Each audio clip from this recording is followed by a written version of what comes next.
Nous, on surveille, c'est-à-dire, c'est ce qui est écrit sur la canne 2.0. En marketing, on dit que c'est leader d'opinion. C'est-à-dire c'est les gens qui sont 10 ans en avance sur le marché, comme il va évoluer.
Salut Guillaume, comment a commencé ton histoire avec le château des Cressaux?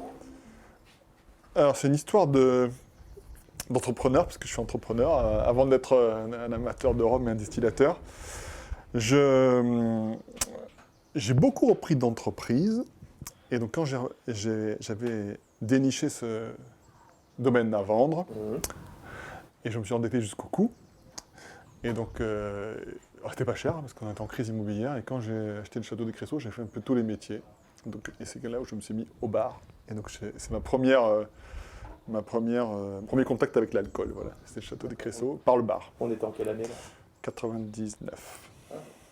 Par rapport à cette année qui a été très compliquée, on t'a senti très inspiré.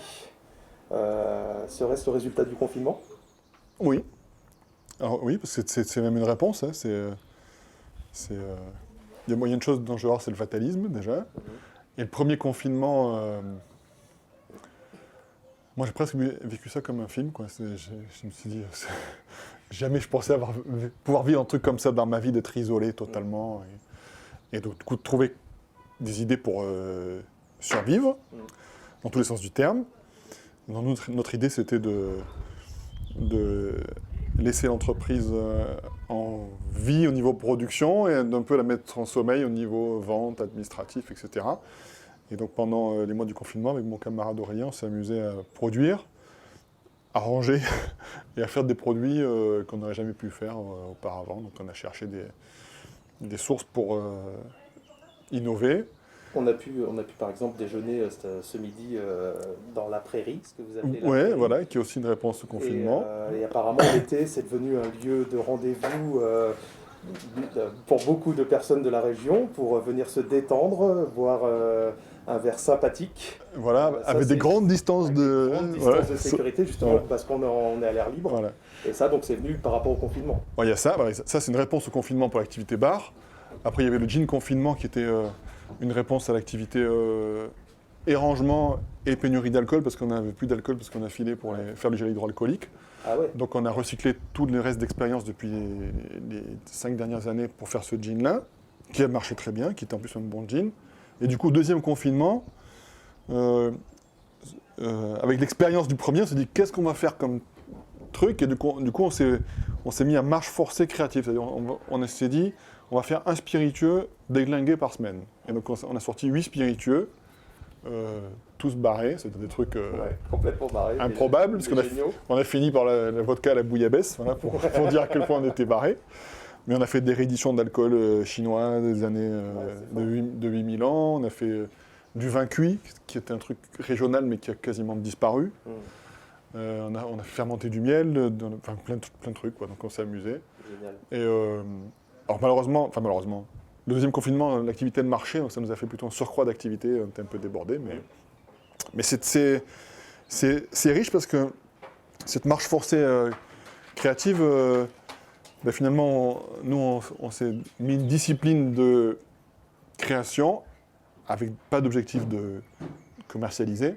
Et finalement, dans les 8 produits, ben, il y en a 2 qui sortent du lot et qui vont faire, je pense, des produits qu'on va continuer. Parce que... dans les Ouais, années, ouais. Ouais, c'est chouette, c'est chouette. Et par rapport justement à toutes ces nouvelles idées, on va revenir un petit peu à notre partenariat, la Cannes 2.0 Ouais. et vous, la Maison Ferroni. Comment t'es venue l'idée de sélectionner un grand arôme de la baie du Galion? Alors ça, moi, j'ai posé la question inverse, c'est pourquoi personne ne le fait? Parce que c'est tellement... tout le monde adore les rhums de Jamaïque. On a en France un rhum qui est de ce type-là, ou de ce même niveau qualitatif, etc. Et je pense que c'est quelque part un contre-coup de notre expertise française dans l'agricole, où on met avant tout le monde le dieu agricole, parce qu'en même temps il le mérite, et que du coup, après c'est mon sentiment, je pense qu'en Martinique on avait un peu honte d'avoir du rhum de sucrerie. C'est ça, parce qu'on sort de l'AFC peut-être. Exactement. Et que du coup, en plus qu'on s'en servait beaucoup en rhum de cuisine, parce que le Rantarum c'était rhum de cuisine, eh ben, si tu bois du Olnik ou du Negrita, tu sens le goût du Rantarum, sauf qu'il est ultra dilué pour être moins cher. Et du coup, ça n'a jamais été bien considéré, alors que c'est un rhum qui est très noble, qui a beaucoup de goût, et qui vaut les grands Jamaïcains, et sauf qu'il n'a pas eu de bonne image. Je pense que c'est en train de changer, justement, parce que, voilà, dire le... Qu'est-ce qui fait Si j'ai un mérite, c'est d'avoir décelé le fait qu'il y a un produit noble qui est pas considéré comme noble, alors qu'il est noble. Voilà. On est bien d'accord, mais alors pour toi, qu'est-ce qui fait que les gens, les embouteilleurs, les distilleurs, ne s'intéressent pas à ce genre de... Je pense que maintenant ils s'intéressent, parce que il faut ouvrir la voie. Et puis d'ailleurs, c'est beaucoup plus dur à approvisionner qu'au début, le grand arôme. Et parce qu'en même temps, il y a aussi le marché qui a changé. C'est que les rhums jamaïcains, au début, on n'aimait pas ça, maintenant tout le monde aime ça. Et le temps que les gens se rendent compte que finalement le grand arôme, c'est un genre de style jamaïcain, que c'est aussi puissant aromatiquement, à l'étranger, c'est totalement inconnu. Il y a que ceux qui connaissent, c'est ceux qui sont en cuisine. Donc c'est les gens qui font du vrac pour la cuisine. Donc c'est ni les dégustateurs, ni les embouteilleurs indépendants historiques, comme les Véliers, etc. Et il manquait un petit coup de projecteur. Voilà. Donc moi, j'ai amené la lumière à ma modeste échelle. Et nous en sommes bien contents. Voilà. Et je pense que maintenant, à mon avis, ça va suivre, quoi. En restant sur la Martinique, est-ce que tu aimerais sélectionner un rhum vieux martiniquais? Parce qu'il me semble que pour l'instant, avec la Guadeloupe. Alors, je vais être très honnête, je les connais pas très bien, les rhums vieux martiniquais. D'accord. Pas très bien. Je connais très bien Clément parce que j'avais un peu bossé pour eux, donc JM aussi. Je connais Naisson. Et après, les Lamoni, etc., je les connais plus je les vois sur les salons et tout, mais je ne les goûte pas. Donc si j'avais à sélectionner, moi je prendrais JM ou Naisson, voilà. Parce que c'est ceux que je connais bien. Et... donc il y a peut-être un scoop mais années à venir, non, on sait jamais. En même temps, c'est très très compliqué à approvisionner, les rhums vieux, parce que je pense qu'eux, ils en manquent.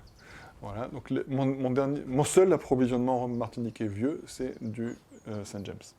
Ouais, donc j'en ai qui vieillit là, mais je ne pourrais pas l'appeler ni Saint James ni Martinique parce qu'il est arrangé à la sauce marseillaise, donc il n'est plus dans le cadre de l'AOC. D'accord. Pour parler plus personnellement par rapport une fois de plus à la Cannes, est-ce que tu te rends compte que ton premier rhum martiniquais élevé à Aubagne est cet embouteillage commun qu'on a avec la 2.0? Ouais, c'est bien. Et puis je pense que c'est à mon avis le plus vieux grand arôme au monde, je dis quasiment. Je sais pas si, je connais pas d'autres de grands arômes vieillis, enfin à part les bouteilles du 19e siècle, etc. T'en fais notre fierté. Ouais, non, moi j'en suis déjà fier. Nous aussi. Voilà. Nous aussi. J'en suis déjà fier. Et puis je suis très heureux d'avoir commencé à faire vieillir du grand arôme il y a quelques années parce que ça marche très bien. Voilà. On a goûté, ça marche très bien. Il y avait tout pour que ça marche de toute façon. Donc la base elle est bonne et donc c'est un truc qui est lourd, chargé, etc. On sait que ça vieillit bien et c'est le cas. Je vais repartir sur tes derniers voyages et récemment celui que tu as fait avec Anto de la maison Brother au Cap-Vert. Est-ce qu'on doit s'attendre à un embouteillage commun? Alors, en fait, on avait beaucoup parlé, puis on n'a jamais mis sur le... On s'est pas mis au travail. Anto, il a fait un embouteillage commun, mais il a fait lui. Alors, embouteillage commun perso. Ouais, c'est original. Non, en fait, il avait l'idée. Donc, il m'a demandé un peu de grog de mon voyage précédent, parce que j'en fais rentrer chaque année.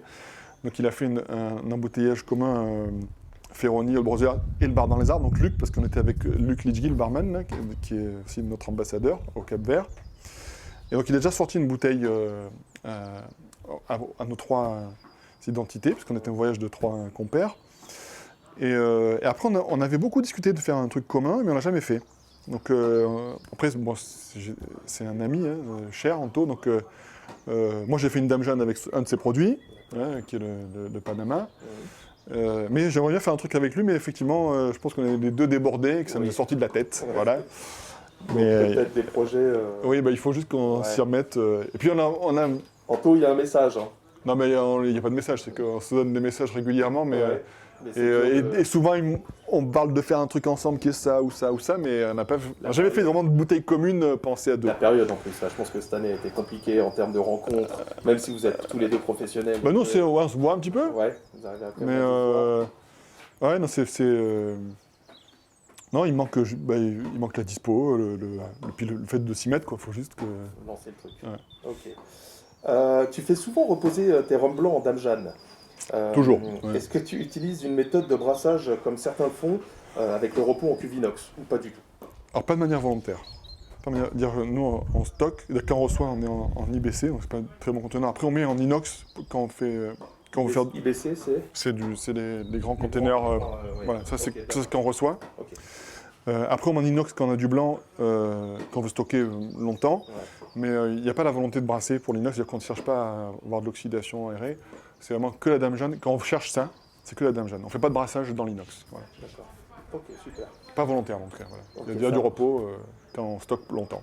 Alors, on va partir sur une personne qui s'appelle Audrey, que tu connais bien, qui travaille avec toi. Elle nous a ramené de la gare jusqu'à la maison Ferroni, et elle s'est plaint que tu ne l'as pas amené au Cap-Vert. Tu comptes rectifier le tir ou pas? Alors normalement j'avais déjà rectifié le tir, mais il y a eu un confinement qui nous a perturbés, parce qu'on s'est fait annuler les vols 2 fois, je crois, puisqu'on a annulé, on a réservé. Et donc on compte y retourner. Donc la prochaine date probable, ce serait certainement octobre ou novembre, puisqu'on a entre-temps créé un chai au Cap-Vert. Ah ouais, tu peux nous en parler? Oui, bien sûr. Donc, on a créé un chai avec donc un partenaire qui est le Grog MG, donc Musica et Grog. C'est Jean-Pierre Engelbach, que j'ai rencontré d'ailleurs au Cap-Vert il y a 5-6 ans. Mais à l'époque, il ne faisait pas de grog. Et puis on a été remis en relation, finalement, quand un jour il s'est mis au grog. Et donc avec Jean-Pierre, on partage des containers. Donc on fait chaque année venir un container du Cap-Vert et on en envoie pour envoyer du matériel, des fûts, etc. Et comme quand il s'est lancé dans le rhum, il n'y connaissait pas grand-chose, dans le grog plutôt, il ne connaissait pas grand-chose, on lui sert aussi un peu d'appui technique, on lui fait son embouteillage, etc. Et du coup, on s'est créé une base, parce que le chaînon manquant, au Cap-Vert, c'est, on va dire, l'île où on va, c'est Santo Antão, il doit y avoir 300 distilleries à peu près. Et quand on achète, on est obligé de prendre ce qu'il y a sur place parce qu'il n'y a pas de contenant de stockage, etc. Donc le picking est un peu compliqué. Et donc là, on a fait un chai d'une part pour pouvoir acheter dès qu'on goûte, c'est-à-dire qu'eux ils vendent ça en carafe, donc pour stocker nos carafes, et puis pour faire vieillir. Donc il y a un chai qui a 2 fonctions, c'est de faire du stockage pour pouvoir acheter avec plus de choix, et faire vieillir, parce qu'on fait, c'est le chaînon qui manque, il n'y a pas de grog, il n'y a pas de tradition de vieillissement de grog. Et donc nous, on essaie de pousser là-dedans, on en fait ici aussi d'ailleurs. L'inauguration, tu as dit c'est octobre normalement, et on le fera en présence des distillateurs, des autorités. Après, j'interviens aussi un peu pour les former, parce qu'ils ont 400 ans de culture rhum, mais il en manque parfois des petits trucs techniques, etc., comme la maîtrise des degrés. Donc, en même temps, je fais un peu de conseil pour l'association des... Voilà. Je vais faire un peu de conseil pour l'association des producteurs de grog. Voilà. Bravo, pas plus. Petite question un peu plus légère, t'es plutôt paréo ou robe de chambre sur le château des Cressaux? Alors moi je suis total paréo, tout le temps. Ceux qui me voient en peignoir, c'est que je suis dévoyé par des hôtels parisiens. Je n'ai pas de peignoir, je laisse ça à Strauss-Kahn. Voilà. Moi, je suis en pario, mais en plus, je suis tout le temps en pario. Quand j'arrive chez moi, c'est la première chose que je fais, je me mets en pario. Ouais. Super. Et pour finir, tu peux nous dire un petit mot pour nos amis membres de la Cannes 2.0 par rapport à la cuvée qui va sortir, le travail que tu as fourni avec Aurélien et toute ton équipe. Alors, par rapport à ça Par rapport à ça. ou par rapport à la Cannes 2.0? Alors, les deux. Alors, la Cannes 2.0, d'abord, je vais vous faire un peu de brosse à reluire. Je vous aime beaucoup parce que, sans parler d'autres groupes, je pense que vous êtes le groupe du rhum qui porte la qualité la plus haut. Et donc, pour moi, c'est même un repère, c'est un peu mon TripAdvisor. C'est-à-dire que si je vois qu'il y a un commentaire négatif sur la Cannes 2.0, ça veut dire qu'il y a un souci chez moi. Et inversement, quand je vois que les produits sont appréciés, ça veut dire que je sais que j'ai le panel d'experts, il est là pour moi. Donc, nous, on surveille, c'est-à-dire, c'est ce qui est écrit sur la Cannes 2.0. En marketing, on dit que c'est leader d'opinion. C'est-à-dire c'est les gens qui sont 10 ans en avance sur le marché, comme il va évoluer. Et après, donc c'est un groupe qui est très utile professionnellement. Et après, sur le produit qu'on vous a sorti là, c'est un produit dont, franchement, moi j'en ai une fierté parce que je suis recherché par les douanes. C'est les douanes qui tournent. Non, c'est un produit qui fait... Ça nous a poussé parce que du coup, nous c'est un rhum, on fait vieillir du Grand Arôme, mais on n'a jamais eu encore l'idée de le sortir. Parce que tous les bruts de fût, notre, on va dire, pas une discipline, mais notre habitude, c'est qu'on dit qu'on essaie de sortir pas des choses qui ont moins de 6 ans. Voilà. Et donc là, ça a moins de 6 ans. Et donc c'est la première fois où on a essayé du coup de le travailler un peu plus. Donc on a changé le format du fût, c'était vieilli en barrique de 350 litres, donc qui impacte lentement. Et on a mis en petits fûts de 56 litres. C'est des petits fûts qui chez nous font tous nos meilleurs rhums. C'est les trucs les plus extraordinaires qu'on a parce qu'ils sont très patinés, donc ils ne donnent pas beaucoup de bois ou d'astringence, mais il y a encore beaucoup de goût. Et on a fait dedans notre Rémoninck, on a fait notre Bélite, donc tous nos bijoux, beaucoup de nos bijoux sont passés par là. Et donc on y a fait la même chose. Et là, le fût qu'on a utilisé, c'était le fût qui avait fait le tournage Viagem, donc qui avait fait le dernier voyage transatlantique avec les frères de la Côte, où il y avait, je sais plus sûr, du Belize, du Grand Arôme, je crois qu'il y avait aussi dedans. Donc il y avait une petite bombe aromatique. Ouais. Et donc là, on a remis une deuxième bombe aromatique quand on dit qu'il y avait une bombe aromatique. Donc et puis, on a vraiment l'impact, c'est-à-dire qu'on a vraiment, puisqu'on a goûté parallèle avec le même batch qui était un fût de cognac, on a vraiment l'impact d'un rhum vieux. Ça sent vraiment le rhum vieux, avec la longueur, avec des notes un peu tabac, fruits rouges, etc. Donc c'est un très bon produit. Une vraie réussite. Ouais, et puis en plus, c'est bien pour moi parce que c'est encourageant pour ce que j'ai en fût, parce qu'il me reste encore, donc je pourrais faire des choses qui ressemblent à ça un peu plus tard, voilà. Voilà. Donc c'est aussi des aventures comme ça, avec la Cannes 2.0, avec Anto, etc., qui fait qu'on fait des petits trucs, mais qui nous font avancer. Et donc ça, c'est un produit qui nous fait aussi avancer. Génial, ouais. Génial. Et voilà. Je vais finir en te remerciant. Merci pour ta confiance. Voilà. C'est un plaisir. L'accueil de toute ton équipe. Je prends, voilà. Vous avez mis prête. Merci pour tout. Il faut revenir l'été, on a une piscine. On reviendra. Merci Guillaume.